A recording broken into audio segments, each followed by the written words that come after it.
Welcome to a new session of KCC tutorials. तर मुलांनो, आपला आजचा टॉपिक आहे इयत्ता 7वीचा इतिहासाचा 7वा पाठ स्वराज्याचा कारभार. तर या लेसनचा फर्स्ट पार्ट आज आपण पाहणार आहोत. व्हिडिओ स्टार्ट करण्याआधी एक रिक्वेस्ट आहे की जर तुम्हाला आमचा हा आजचा व्हिडिओ आवडला, जर तुम्हाला आमच्या चॅनेलची हेल्प होत असेल तर please like, share and comment करायचं विसरू नका. तर आपला आजचा पाठ आहे स्वराज्याचा कारभार. आपण 1 ते 6 या पाठांमध्ये पाहिलं की स्वराज्याची निर्मिती कशा प्रकारे झाली, स्वराज्याची स्थापना कशी झाली. आजच्या पाठामध्ये आपण पाहणार आहोत की स्वराज्याची स्थापना झाल्यानंतर स्वराज्याचा कारभार छत्रपती शिवाजी महाराजांनी कशा प्रकारे सुरळीत चालू ठेवला आणि कशा प्रकारे प्रजेची सारी जी काही प्रॉब्लेम्स होते ते कसे सॉल्व केले, त्याचप्रमाणे तो कारभार व्यवस्थित कसा चालू ठेवला. तर शिवाजी महाराजांनी स्वराज्याची स्थापना केली, स्वतःच राज्याभिषेक करवून घेतला. राज्याभिषेकानंतर त्यांनी दक्षिण दिग्विजय केला, स्वराज्याचा विस्तार झाला. तर शिवाजी महाराजांनी स्वराज्याची स्थापना केली हे आपण पाहिलेलंच आहे. स्वतःचा राज्याभिषेक देखील त्यांनी करवून घेतला हे देखील आपण पाहिलं. त्यानंतर त्यांनी दक्षिण दिग्विजय केला, म्हणजेच दक्षिणेकडील दक्षिण भारतातील जो काही जास्तीत जास्त प्रदेश होता, जो काही भाग होता, तो शिवाजी महाराजांनी विजयी केला, जिंकून घेतला. स्वराज्याचा विस्तार झाला म्हणजेच काय, तर आता दक्षिणेकडील जो काही प्रदेश होता तो सगळा त्यांनी जिंकून घेतल्यामुळे स्वराज्याचा विस्तार झाला. या स्वराज्यात महाराष्ट्रातील नाशिक, पुणे, सातारा, सांगली, कोल्हापूर, सिंधुदुर्ग, रत्नागिरी, रायगड व ठाणे या जिल्ह्यांमधील बराचसा प्रदेश अंतर्भूत होता. त्या स्वराज्यामध्ये जो काही विस्तार झाला तर त्यातील महाराष्ट्रातील नाशिक, पुणे, सातारा, सांगली, कोल्हापूर हे शहर, हे जिल्हे, त्याचप्रमाणे कोकणातील सिंधुदुर्ग असेल, रत्नागिरी, रायगड, ठाणे या जिल्ह्यांमधील बराचसा भाग देखील या स्वराज्यामध्ये होता. तसेच कर्नाटक, आंध्र प्रदेश आणि तमिळनाडू राज्यांतील काही भाग स्वराज्यात समाविष्ट झाला होता. तसेच कर्नाटक, आंध्र प्रदेश आणि तमिळनाडू राज्यांतील काही भाग देखील स्वराज्यात समाविष्ट झाला होता. म्हणजेच महाराष्ट्रातील या जिल्ह्यांसोबतच दक्षिण भारतातील जे काही राज्य होते तर या राज्यातील काही भाग देखील आता स्वराज्यामध्ये होता. अशा रीतीने विस्तारात गेलेल्या स्वराज्याचा कारभार सुरळीतपणे व्हावा, त्यामध्ये लोकांचे कल्याण साधले जावे, यासाठी महाराजांनी स्वराज्याची घडी बसवली. याविषयीची माहिती आपण घेणार आहोत. आता हा जो स्वराज्याचा विस्तार झालेला आहे, त्या विस्तार झालेल्या या स्वराज्याचा जो काही कारभार आहे तो सुरळीतपणे व्हावा, शिवाय स्वराज्यामध्ये राहणाऱ्या लोकांचे, प्रजेचे कल्याण व्हावे, यासाठी महाराजांनी स्वराज्याची घडी बसवली, म्हणजेच कारभाराची घडी बसवली, व्यवस्थित कारभार चालू ठेवला. आणि ही घडी कशा प्रकारे बसवली, यासाठी त्यांनी कोणकोणत्या योजना आखल्या, कोणकोणती नियोजने केली हे आपण आता पाहणार आहोत. तर त्यातील एक योजना आहे ती म्हणजे अष्टप्रधान मंडळ. आता अष्ट म्हणजे 8 प्रधानांचं हे बनलेलं एक मंडळ होतं. महाराजांनी राज्याभिषेकाच्या प्रसंगी अष्टप्रधान मंडळ नियुक्त केले. राज्यकारभाराच्या सोयीसाठी त्याची 8 खात्यांमध्ये विभागणी केली. प्रत्येक खात्यासाठी एक प्रमुख नेमला. आता महाराजांनी काय केलं तर राज्याभिषेक जेव्हा होता त्या प्रसंगी त्यांनी अष्टप्रधान मंडळाची नियुक्ती म्हणजेच निवड केली. आणि ही अष्टप्रधान मंडळ म्हणजे 8 खाते होते आणि ही 8 खात्यांमध्ये त्यांनी आपल्या राज्यकारभाराची विभागणी केली होती. आता राज्यकारभार हा खूप मोठा होता, त्याच्यामुळे त्याची विभागणी केलेली होती. जसं की आपला अभ्यास असतो हा काही विषयांमध्ये विभागलेला असतो, तसंच राज्यकारभारांची सुद्धा 8 खाती बनवलेली होती आणि त्यालाच अष्टप्रधान मंडळ म्हणतात. तर प्रत्येक खात्यासाठी एक प्रमुख नेमलेला होता. 8 खात्यात 8 प्रमुख मिळून अष्टप्रधान मंडळ बनले. आता जी काही 8 खाती होती तर या प्रत्येक खात्याचा एक प्रमुख म्हणजेच 8 प्रमुख तयार झाले होते आणि हे 8 प्रमुख मिळून जे मंडळ बनलं त्यालाच अष्टप्रधान मंडळ असे म्हणतात.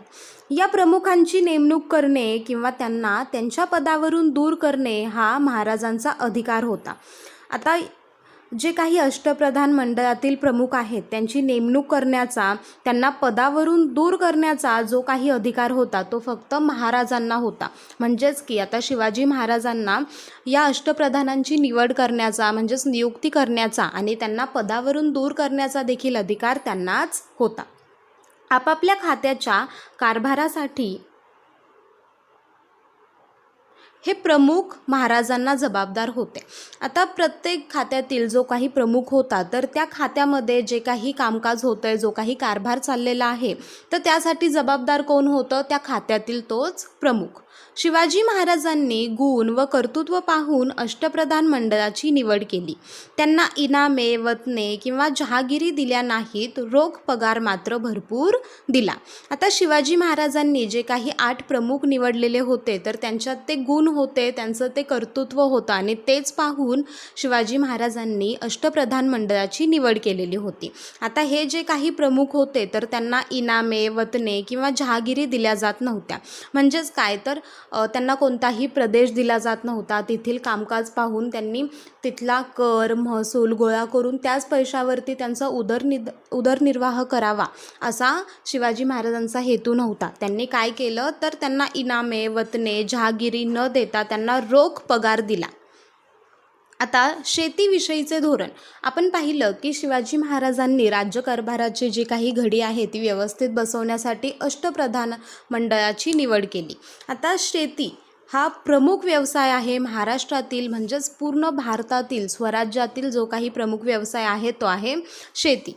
तर शेतीविषयीची जी काही धोरणं होती तर ती कशा प्रकारे होती ते आपण आता पाहणार आहोत. शेती हा खेड्यातील मुख्य व्यवसाय होता. महाराज शेतीचे महत्त्व जाणत होते, त्यामुळे त्यांनी शेतकऱ्यांच्या हिताकडे लक्ष दिले. त्यांनी अण्णाजी दत्तो या आपल्या कर्तबगार व अनुभवी अधिकाऱ्यावर जमीन महसुलाची व्यवस्था लावण्याची जबाबदारी सोपवली. आता शेती हा खेड्यातील मुख्य व्यवसाय आहे हे शिवाजी महाराजांना माहिती होतं आणि महाराजांना शेतीचे महत्त्व देखील माहिती होतं. त्याच्यामुळे शेतकऱ्यांच्या हिताकडे, शेतकऱ्यांच्या भल्याकडे लक्ष त्यांनी दिले आणि त्यांनी अण्णाजी दत्तो या आपल्या कर्तबगार व अनुभवी अधिकाऱ्यावर जमीन महसुलाची व्यवस्था लावण्याची जबाबदारी सोपवली.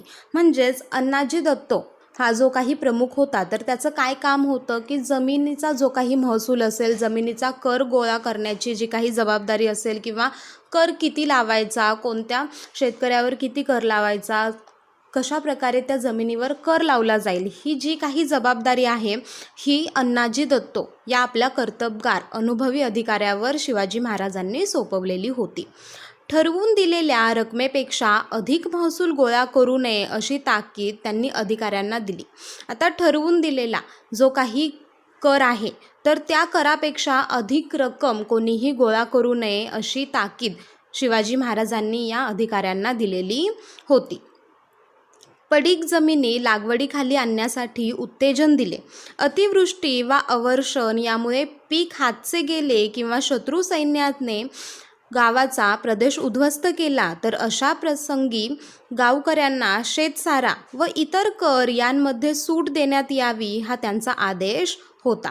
आता ठरवून दिलेल्या रकमेपेक्षा महसूल गोळा करायचा नाही ही ताकीद शिवाजी महाराजांनी अधिकाऱ्यांना दिलेली होती. शिवाय पडीक जमिनी लागवडीखाली आणण्यासाठी म्हणजे काय तर ज्या काही पडीक जमिनी आहेत तर त्यावर सुद्धा शेती करावी हे उत्तेजन शिवाजी महाराजांनी शेतकऱ्यांना दिलेले होते. अतिवृष्टी म्हणजे खूप पाऊस झाला, अवर्षण म्हणजे दुष्काळ पडला किंवा खूप पाऊस झाला तर पीक हातचे गेले किंवा शत्रू सैन्य, आता शत्रू सैन्य म्हणजे काय तर आपलं स्वराज्य आहे, स्वराज्यावर म्हणजेच आपल्या महाराष्ट्रावर कित्येक लोकांनी जर हल्ले केले, आपल्या शत्रूने हल्ले केले, जसं की मुघल असतील, अफगाण असतील, तर त्यांनी आपल्या भूप्रदेशावर, आपल्या प्रदेशावर, आपल्या जमिनींवर हल्ले केले, आपल्या पिकाची नासाडी केली, तर अशा वेळीसुद्धा या गावकऱ्यांना शेतसारा व इतर जे काही कर असतील तर यांमध्ये सूट देण्यात यावी हा शिवाजी महाराजांचा आदेश होता. म्हणजेच काय तर जेव्हा या पिकाची नासाडी होते, म्हणजेच नैसर्गिकरित्या होत असेल किंवा शत्रूंनी नासाडी केली तर यामध्ये शेतकऱ्यांचा काहीही त्याच्यामध्ये त्यांचा काहीही फॉल्ट नसतो. त्याच्यामुळे शेतकऱ्यांना यामध्ये मदत करण्यात यावी, त्यांच्यावरती जास्त दबाव येऊ नये म्हणून शिवाजी महाराजांनी अधिकाऱ्यांना ताकीद केलेली होती, आदेश दिलेला होता की अशा प्रसंगी त्यांचा कर, त्यांचा जो काही महसूल असेल तर तो माफ करावा. तसेच अशा प्रसंगी शेतकऱ्यांना बैलजोड्या, नांगर आणि पेरणीसाठी चांगले बियाणे पुरवावे अशी त्यांची अधिकाऱ्यांना आज्ञा होती.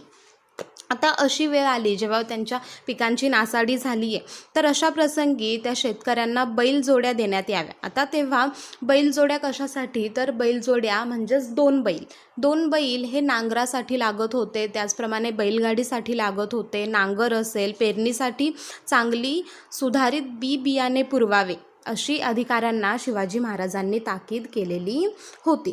तर शिवरायांचे जे काही अष्टप्रधान मंडळ होतं, जी ही सगळी कामकाज पाहत होते, जसं की आपण पाहिलं की अण्णाजी दत्तो जे होते ते काय करायचे, तर ते जो काही महसूल असेल, कर असेल तर तो लावण्याची जबाबदारी त्यांच्यावर होती. तर असेच 8 प्रमुख होते, जे 8 खात्यांचे प्रमुख होते, त्यांना अष्टप्रधान मंडळ आपण म्हणतो. तर ते 8 प्रमुख कोण होते, त्यांना कोणती पदे दिलेली होती आणि त्यांचं काम काय होतं त्या पदानुसार हे आता आपण पाहू.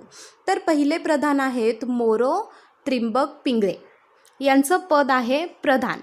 त्यांचं काम काय होतं, तर राज्यकारभार चालवणे आणि जिंकून घेतलेल्या प्रदेशाची व्यवस्था पाहणे.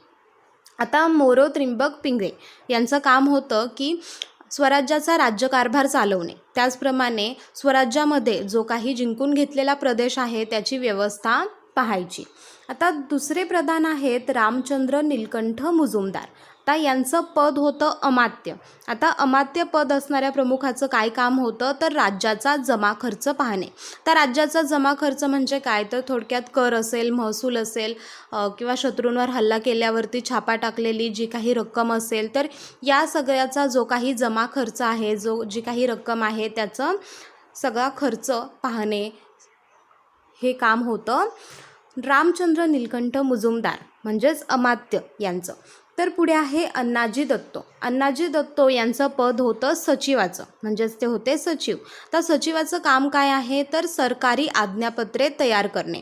तर सरकारी आज्ञापत्रे म्हणजे काय, तर सरकारी जे काही नियम असतील, सरकारने जे काही म्हणजेच थोडक्यात शिवाजी महाराजांनी जे काही आदेश दिलेले आहेत तर त्याची आज्ञापत्रे तयार करणे. जसं की आपण पाहिलं कर, महसूल याचे देखील आज्ञापत्रे ते तयार करत होते. शिवाय वेगवेगळे जे काही सरकारी नियम आहेत, सरकारी आज्ञा आहेत, त्यांची पत्रे तयार करण्याचं काम, त्याची जबाबदारी देखील अण्णाजी दत्तोंवरती होती. आता चौथे प्रधान आहेत दत्ताजी त्रिंबक वाकनीस. हे होते मंत्री आणि यांचं काम काय होतं, तर पत्रव्यवहार सांभाळणे.